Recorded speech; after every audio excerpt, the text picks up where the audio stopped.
It's time to mind your business with me, Jamillah Lodge. Tune in to find out how to mind your business with BEDC, special guest entrepreneurs, industry experts, and more. Brought to you by BEDC. Bermuda business starts here.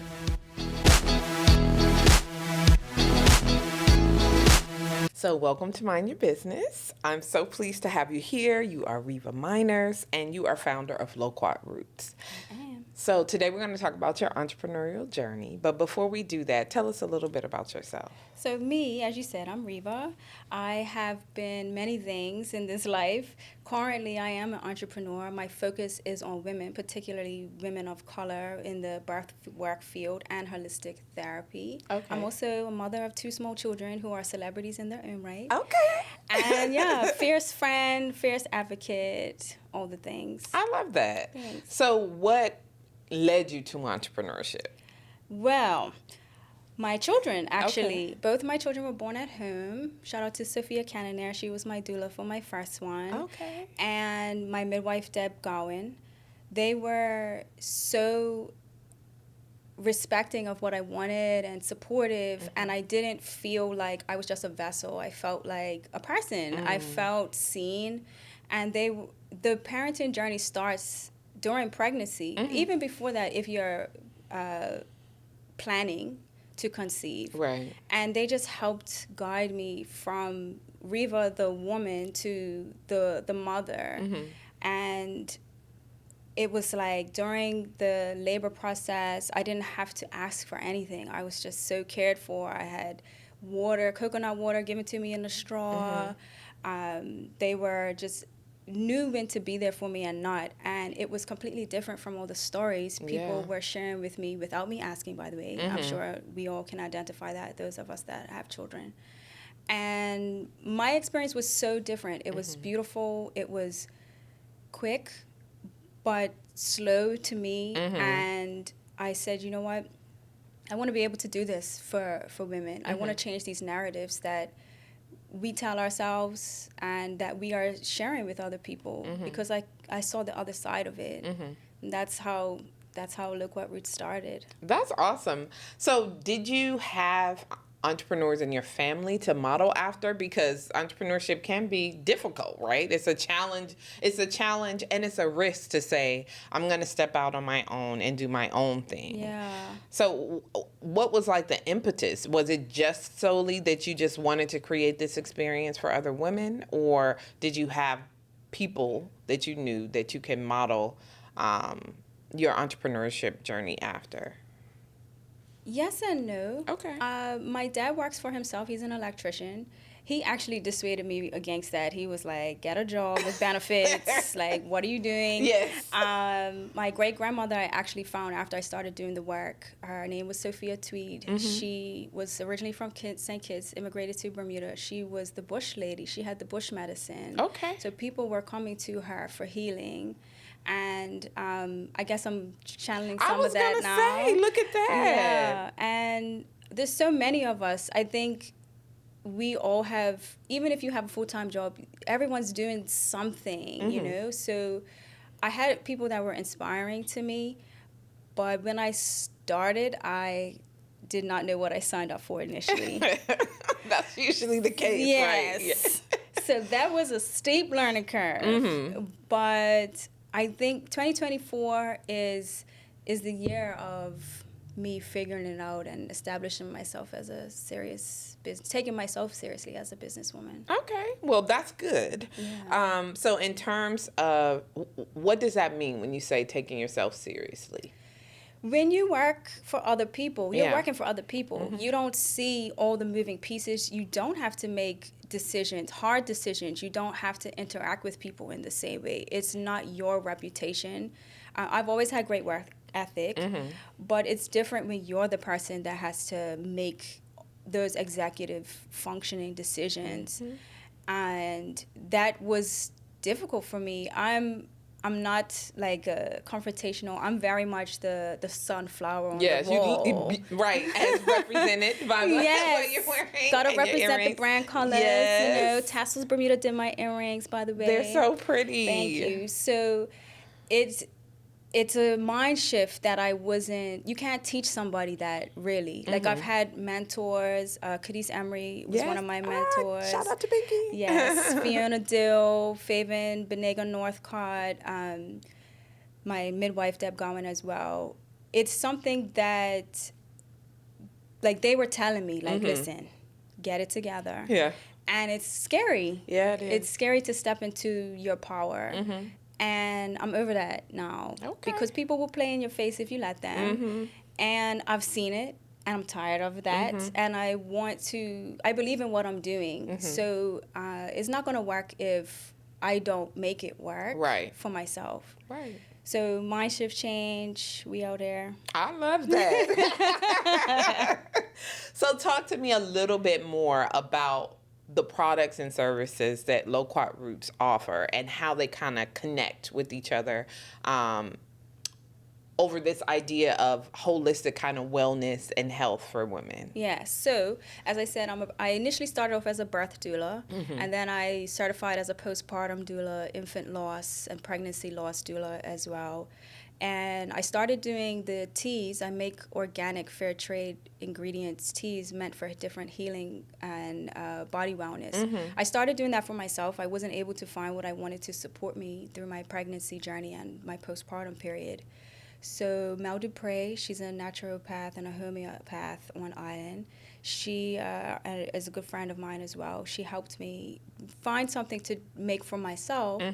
And then a friend was pregnant at the same time. She asked me for it, and then she told a coworker, and then it just turned into this thing. Yeah. So I was like, obviously there's a need.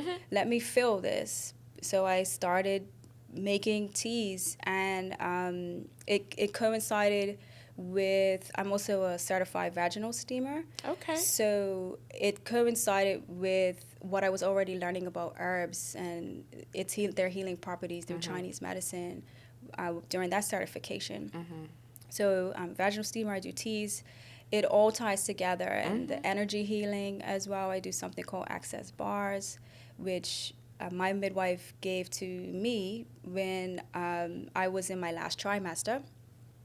And it just changed my whole mindset around what I was holding and the burden of the unknown. I'm an anxious person, so it just removed a lot of the anxiety that I didn't know I was holding.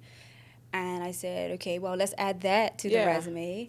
And it all ties together in the way that the mind and the body must connect for healing and growth.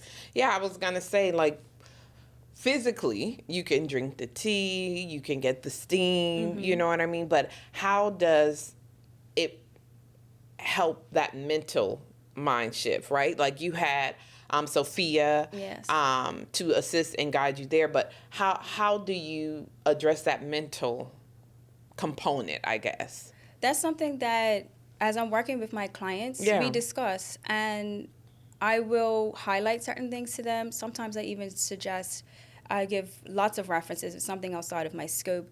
I will suggest go to see a professional, speak to somebody about this. And there's so many different modalities. You don't have to go to a psychiatrist or a talk therapist. There's people on the island that do healing yoga. There's meditation. There's all sorts of things that speak to everybody individually.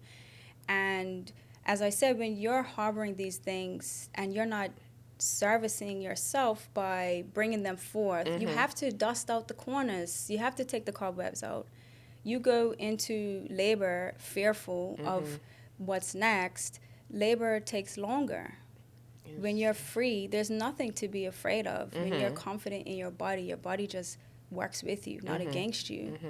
And I am just a guide. We all have that power in us. And my job is to help remind you of that and create a safe space where you can explore that for yourself. I think, you have a very calming energy, right? Yeah. So I think you're in the right in the right field, because you're absolutely right that that whole process of giving birth or bringing life into the world can be stressful, right? Especially if it's your first time, you don't know what to expect.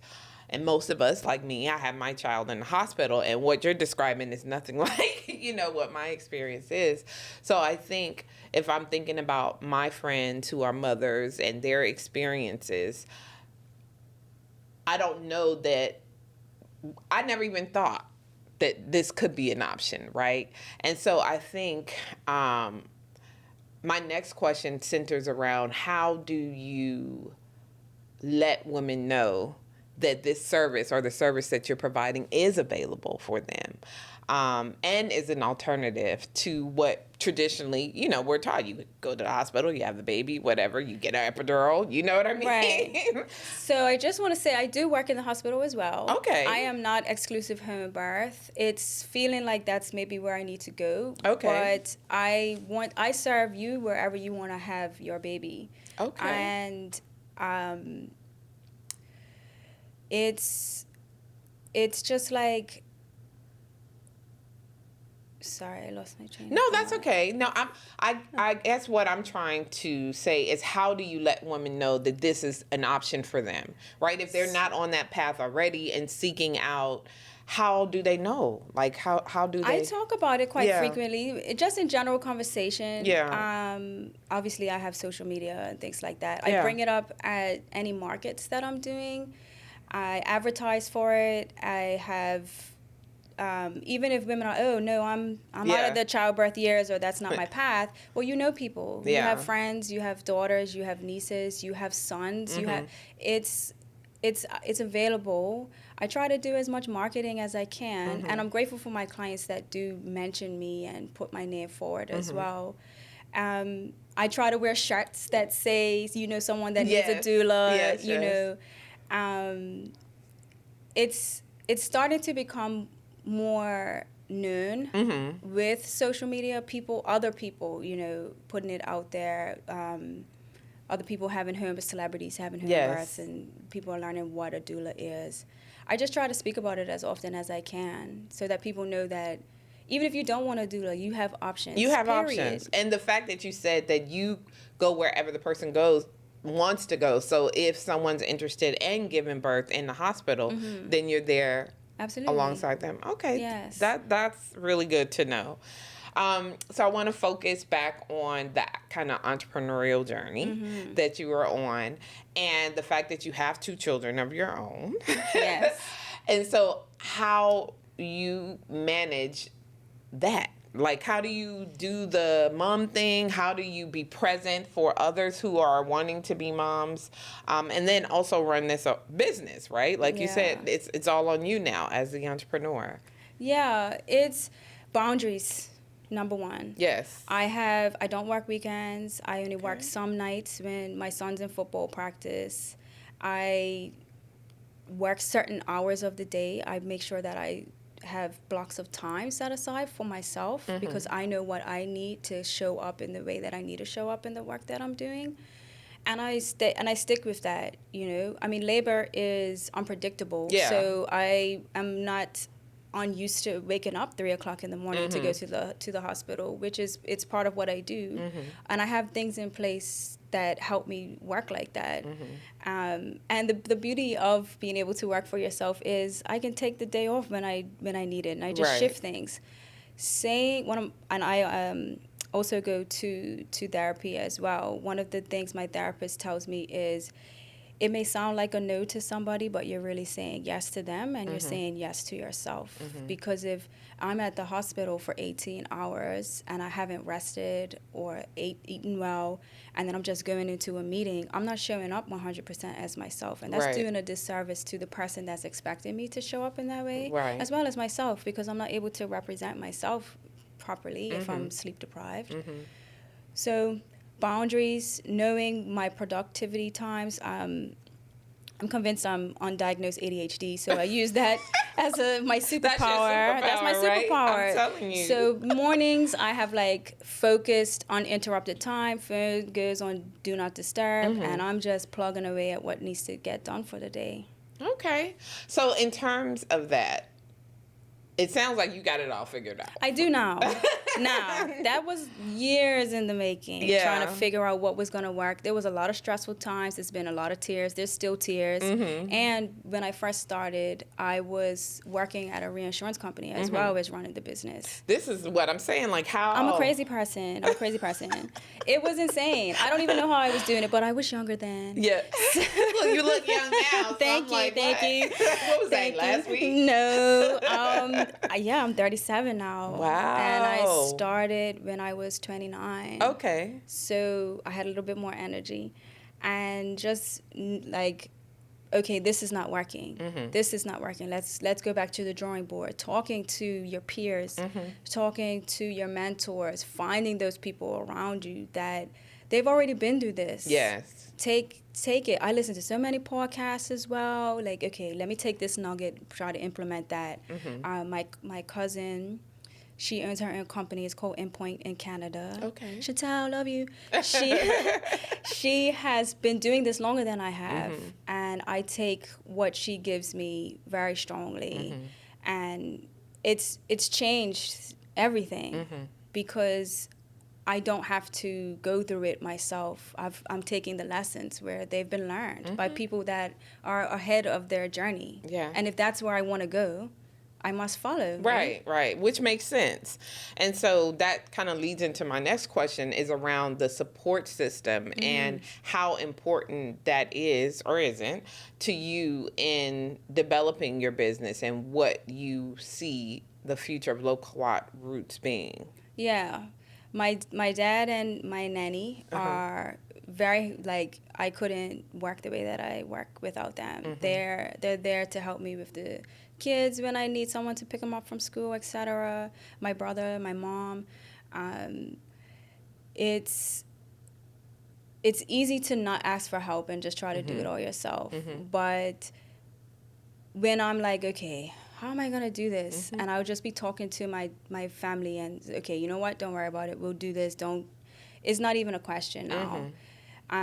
So you can't do it without a village. Yes. You can't do anything without your village. Like, that's life. We're not meant to, no man is an island. So I just have friends that step in place as well. Like, you got to get yourself a squad. Yeah. Everybody has something that they can help with, even if it's just so small. Like, they send you a little heart emoji and they don't even know that you're having a bad day. Yeah. You know? I was trying to do it all myself initially, and that led to burnout. And now I know what my limit is, and I know who can help me and when, and it just flows seamlessly that way now. So talk to me a little bit about the burnout piece, because I know that other entrepreneurs, especially women, because we have all the hats and all the things that we need to do, right? Yeah. How do you burn out and then bounce back from that? Like, what self-talk, what's happening that lets you say, I can do this, I can still do it, but I just may have to do it differently? Yeah. If you're getting burnt out, you're already too late to save yourself. You need to have a reset. I schedule time off. Like I said, I'm very protective of my weekends. My Mondays and my Fridays are very important to me. And eating well, making better choices, planning ahead. We're packing our kids' lunches. Why can't we not pack our own lunch? True. So that you're not starving and you're grabbing some potato chips that have nothing. And that's me. Yeah. There's no judgment. Nothing's wrong with some potato chips when they need to happen, right? But it was just like looking at those little things of how you care for everyone else and caring for yourself that same way. And it was difficult because you have to have that honest conversation with yourself of why aren't you valuing yourself in the same way that you're valuing other people. So I started doing things. I started making more time to read. I'm a big nerd. I love video games and reading. So I make sure that's incorporated in my bedtime routine, in my morning routine, in my weekend routines. And just saying no when I know that even though I really want to do it, I have to say I can't do this thing. Right. And also saying no when something isn't authentic to you just because an opportunity has presented itself. So I'll give you an example. Yeah. People think that there's some people that think a doula is like a purse. We're just an accessory, you know. Not a purse. Yes. Like, Reva. I'm telling you, they don't want to commit to what you are expecting them to do as the birthing couple. Right. There's only so much that I can guide you. Yes. I cannot do for you. And there are some people that come to me that want me to speak for them and make choices and decisions for them. And that's not what doulas do. We're advocates. We're information carriers. Mm-hmm. We're giving you your options so that you can choose what works best for you and your family. Mm-hmm. And that is where the empowerment comes from. Okay. Because regardless of the way that your labor and birth goes, if you're the one that decides that this is the thing that's going to happen, then you're the one that has to take responsibility for that decision. So you just look at what's happening differently, even if it didn't go as planned. Mm-hmm. I made this choice and I did everything I could to make it differently, even though it didn't go as planned, I feel fulfilled because I was seen as part of this. So when people don't want to work with me in that way, then we can't work together. Right. I wish you the best, and there's nothing, I don't have any animosity towards people. Like, we all have our own choices and options. That's where I come from, choice. So if that's something that you're choosing to do, then I also have choice. Right. I can't sit and be in a space with people that are refusing to show up for themselves. How can I show up for you and you can't show up for yourself? Right. Because now I'm putting myself in a position that I'm going to go down with you in whatever trauma is inevitable about to happen in this space. So I just have to stand firm in that. People don't want to pay what I'm asking for. I charge my value, you know, and you have a choice not to pay that. Right. There's other people. You can also not have a doula. And that's okay too. Yeah. I just can't. So I mean I love that, because I think sometimes when you're starting up and you're doing business, mind you, you've been at it for a long time. But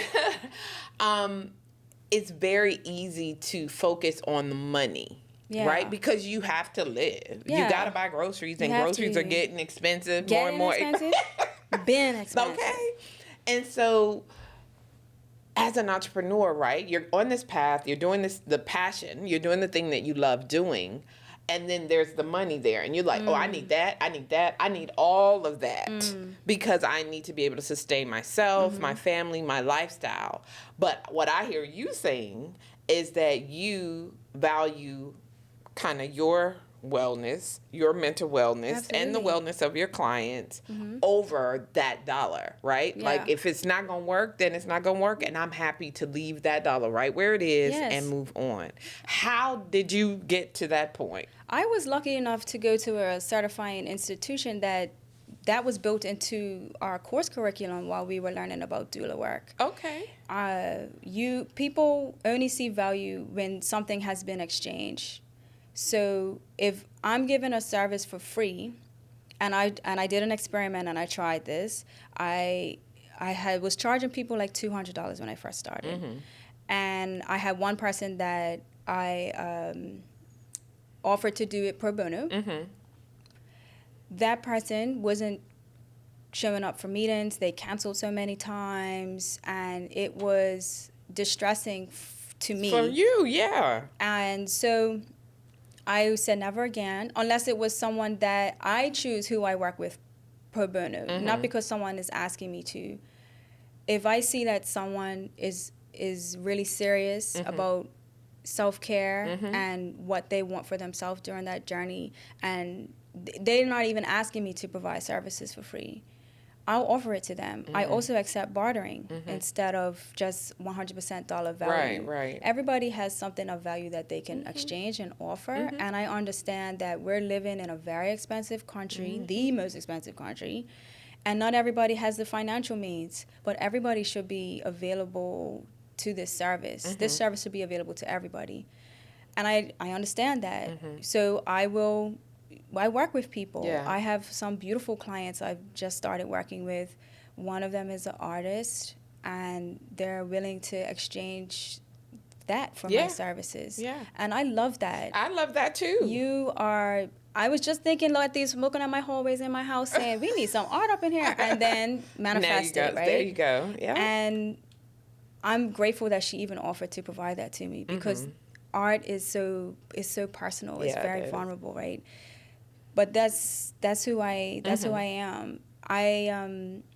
When I first started, and I steadily increased my prices. As I gained more experience, I steadily increased my prices. And I remember one of the more senior doulas. Now, I have been doing this for a while, but there's women that are working that are doing this for way longer than I have. Yeah. And it got to a point where I was charging the same as them earlier in my career. And one of us, we went out to tea, and she said to me, you know that you're charging more than I do? And I said, well, sounds like you need to step up your prices, honey. Because what are you doing? I love it. What are you providing your clients? She listed off all these things that she provides for her clients. Yes. You were like, one of us needs to make some changes. No, not one of us. You need to make some changes. I don't mince words. I love it. I'm not leaving that up into interpretation. Yeah. I am not changing where I stand and what I believe. Right. Because even what I charge now, I feel is still a reasonable amount. It's not for me. Yeah. It's not. She said she increasing the prices. I'm not yet. I'm leaving them where they are. Okay. Because it's not just money only has value because we give it that. Yes. And I believe in that. What I'm doing is priceless, and the end result is so beautiful, and it's a life-lasting thing. To see these families, I love seeing my doula clients around the island and the babies. Aww. And it's so fulfilling to see that. Yeah. I mean, I have to eat, right? Yes, ma'am. So, but how did she receive that, right? Because this is someone like you said. She said, you're right. See? She looked at me and she said, you know what? You're right. Tell me what you do. Yeah. And is that enough? When you added up your time and your energy, you have to. And people will find a way. People spend money, we're doing gender reveals now. Yeah. These over-the-top baby showers. And that's fine. I love to see it. If you like it, I love it. But also, I am just as important as what you're providing for yourself. Because investing in me is investing in you. And this is a life-changing event. It's like people get a wedding planner. I'm there for you to help plan. Right? Yeah, you tell me what you need, what you're looking for your birth. Yeah. Okay, well, let's work backwards. Yes. This is what needs to happen if this is what you're looking for.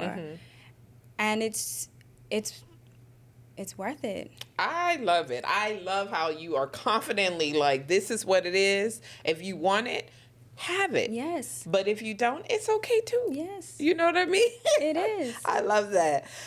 So talk to me a little bit about, because the name is Loquat Roots, and we know Loquats. It's Loquat season right now. I've been eyeing up a tree in my yard.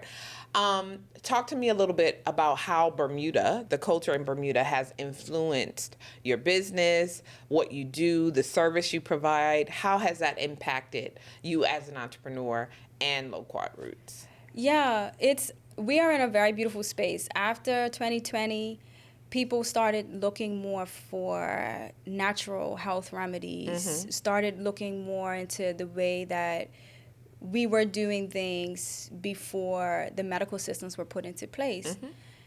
We're coming back to where we came from, and I love to see it, So it's shifting in that more people are looking for the information. They're looking for these products. I'm having more conversations with people around it. People used to get so uncomfortable when I would tell them what I do. And also not even just uncomfortable, but devalue it.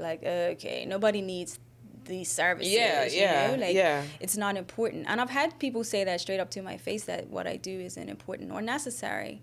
And that's fine if you feel that way, but science and statistics have shown us that doulas being present reduces so many different things, so many risks in the birth space.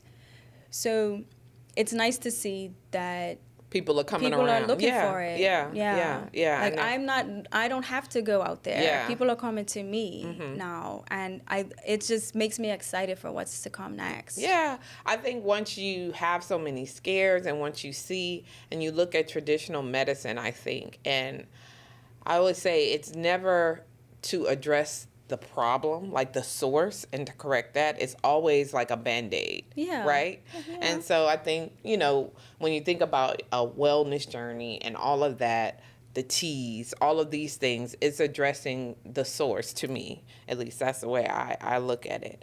And so it's good to see, like you said, that people are coming back and they're recognizing this for themselves and making other choices because they have the choice, right? Now, traditional medicine, the regular medicine has its place. Yes, of course. I just want to say that because some people think that it's like this or that. Right. Yes. And I'm not, like I said, I'm a proponent of choice. You make whatever decision is comfortable for you. And if you want the epidural, honey, we're going to get you the epidural. Yes.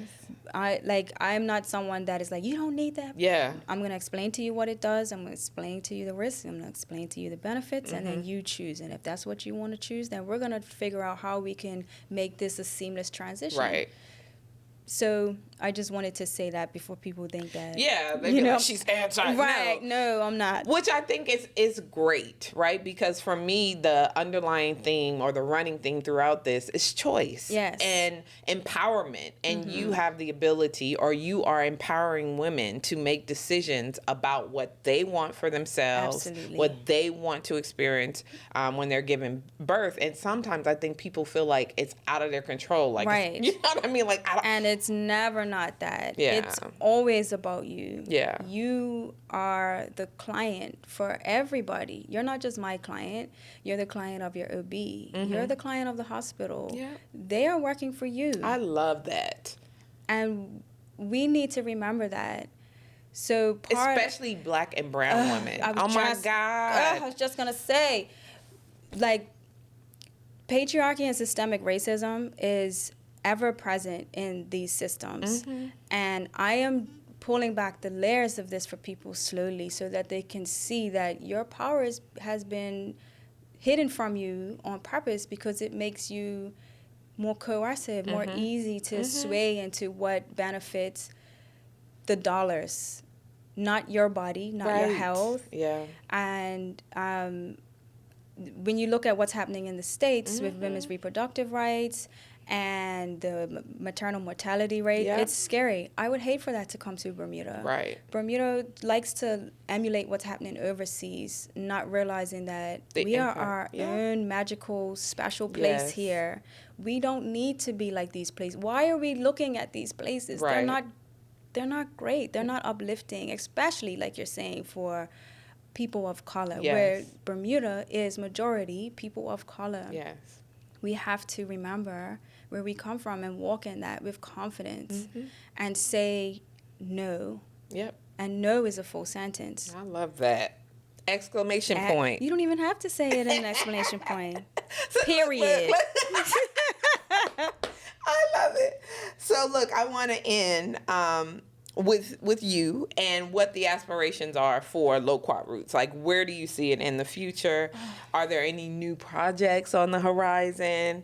Anything that you're excited to share with us? Yes, I'm hoping I'm going to put it out there. Okay. I'm very nervous to say it out loud. I'm hoping to start foraging more with what's on the islands, the seasonal things. Like, I already work with loquat leaves. I tried to work with the fruit and it didn't work. It was all, I didn't dry it properly. Trial and error, and it got all moldy. Oh, no. But I'm hoping to start working with our seasonal herbs and plants and fruits to start doing custom seasonal blends that are just exclusive for that time period. Okay. And I love that. Yeah, it's been something I've wanted to do for years, and I've just been putting it off. But I want to do that for real. Yeah. And just continuing to work with my doula clients, working with people that are change makers that want to shake the system up. I want to start being more vocal about what's happening, what I've been seeing. it's like I said, I'm the wallflower, so I don't like to be in the spotlight. But you are a sunflower. Somebody's got to voice So it. even on the wall, people gonna see it, right? Or hear it. So I just want to bring light to things that are the options, like you're saying. People don't realize that there's options. Choice. So I want to start being more vocal about that. Yeah. And who knows what's going to come for that. And I'm working a lot with some other entrepreneurs, Monique Stevens from Bermuda Brand Box, Kiwana Eve of Looky Looky. Shout out to Kiwana. So many. Yeah. I'm looking forward to start collaborating more with other women entrepreneurs. And I love that, because in a space of collaboration, everybody wins. Everybody wins, and you go further together. Yes, I love that. I love that. So if people want to reach you, how do they do that? Yeah, I have a website, www.loquatroots.com. I'm on social media, TikTok, Instagram, Facebook, Loquat Roots. Some of them are loquat.roots, some of them are _ Loquat Roots. Just search Loquat Roots, you'll find me. Yeah, that's where I am. I love it. It has been a pleasure speaking with you today, Reva. Thank you for having me. I would love for you to come back and give us updates from time to time. Okay. All right. Well, I appreciate you. I feel like today we have minded our business, and I want you to remember that if you don't mind your business, who will? That's right. Thanks for tuning in to Mind Your Business with me, your host, Jamillah Lodge. Tune in next week, Thursday at 4 p.m. because if you don't mind your business, who will? Mind Your Business is brought to you by BEDC. Bermuda Business starts here.